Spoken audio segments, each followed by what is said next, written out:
Hi అండి. ఇవాళ మేము మా పిల్లలతో కలిసి తిరుపతి జూ పార్క్ వెళ్ళాము. ఇదే అండి మన తిరుపతి జూ పార్క్ ఎంట్రన్స్.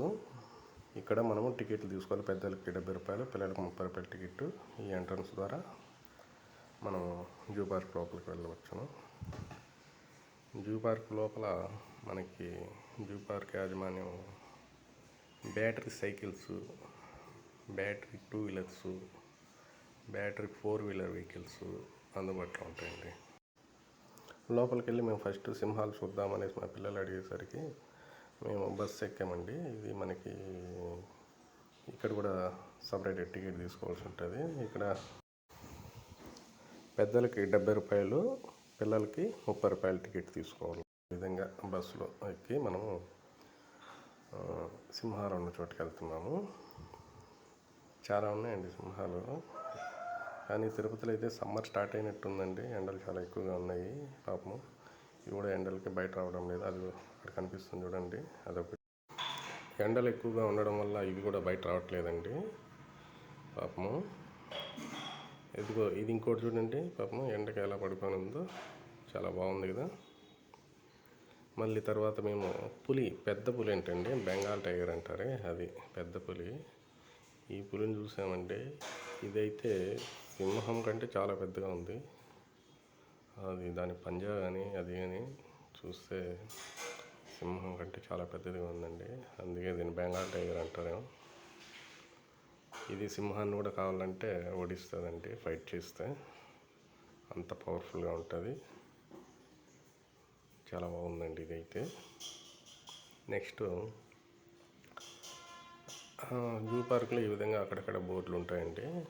అంటే మనకి ఈ బోర్డులో ఎక్కడికి వెళ్ళేది అనేది మనకి సూచిక బోర్డు. నెక్స్ట్ తెల్లపులు చూసామండి. ఈ ఎండకి లైటింగ్కి అయితే ఆ తెల్లపులు కనపడలేదు మాకు. అక్కడి నుంచి వెళ్ళిపోయాము. మళ్ళీ ఇక్కడ మనకి హైనా అండి, హైనా అనేసి బోర్డు చూస్తే రేస్ కుక్కలోనే ఉంది. అక్కడికి వెళ్ళి చూస్తే హైనా అండి అది. అవి కూడా అంతే అండి పాపము, ఎండల దెబ్బకి అవి కూడా బయట కనపడడం లేదు. ఇది ఒకటే మన కెమెరాకి మంచి పోజ్ ఇచ్చింది బాగా. ఇది ఒకటే కెమెరాకి బాగా వచ్చిందండి. మిగతావన్నీ ఆ పక్క వాటికి గూడ్లాగా కట్టారు, దాంట్లో ఏమో లోపల నెట్ ఉన్నాయి. ఇది మాత్రము చాలా బాగా మనకి కెమెరాకి వచ్చింది. చూడండి దాని హెయిర్ చూడండి ఎట్లుందో. పాపం బాగా ఆకలితో ఉన్నట్టుంది, అది తారాడుతూ ఉంది. మేము బాగా ఎంజాయ్ చేసామండి మా పిల్లలతో.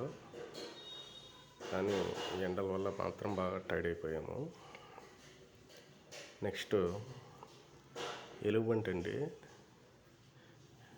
ఏం కనపడడం లేదు, కానీ ఎలుగుబంటి అది ఏదో అక్కడ అదేదో కష్టపడతా ఉన్నట్టుంది. అది లోడుతూ ఉంది. ఇది కూడా చాలా పెద్దదండి, చూడటానికి అలా కనిపిస్తుంది కానీ అది లేచి నిలబడిందంటే 5 feet ఉంటుంది. మళ్ళీ కొండ చిలువలు ఉన్నాయి, కొండ చిలువలు చూసాము.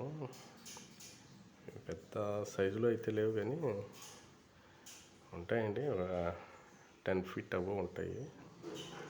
చిన్నవి ఉంటాయి, వాటిని పెద్దవి లేవు అనేసి అన్నారు. 10 feet అబోవ్ ఉంటాయి అయితే. నెక్స్ట్ ముసళ్ళు చూసామండి. ముసళ్ళు చాలా పెద్దవిగా ఉన్నాయి. ఇది మాత్రం నోరు తెరుచుకొని ఉందండి. నోట్లో ఏమైనా వేస్తారో లేదంటే ఏమన్నా వచ్చి పక్షులు గిచ్చులు వచ్చి కూర్చున్నాయంటే అట్టే తినేద్దామనేసి అది వెయిట్ చేస్తుంది. దీన్ని నీటి ఏనుగు అంటారు. నిజంగానే ఇది ఏనుగులాగానే ఉందండి, అంత ఆకారంతో ఉంది. చాలా బాగుంటాయండి.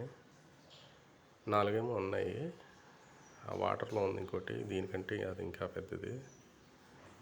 ముద్దుగా ఉన్నాయండి, భారీ ఆకారం ఉన్నా కానీ ముద్దుగా ఉన్నది. చాలా బాగుంటాయి. అది చూడండి ఎంత పెద్దది. అది యానిమల్ ప్లాంట్లో ఎంత సైజు ఉన్నాయో దానికంటే ఇది పెద్దదిగానే కనపడుతుంది చూస్తూ ఉంటే. నెక్స్ట్ లాస్ట్ ఏనుగులండి, గజరాజులు. ఈ గజరాజులు వినాయక స్వామి చాలా పెద్దవండి. తిరుమలలో ఉన్న ఏనుగుల కంటే ఇవి చూడడానికి చాలా పెద్దగా కనిపించాయి నాకైతే. నేను రోజు తిరుమలలో చూస్తూ ఉంటాం కానీ ఇవే పెద్దది అనిపిస్తుంది నాకైతే. ఇదండి మన జూ పార్క్లో ఉన్న జంతువులు.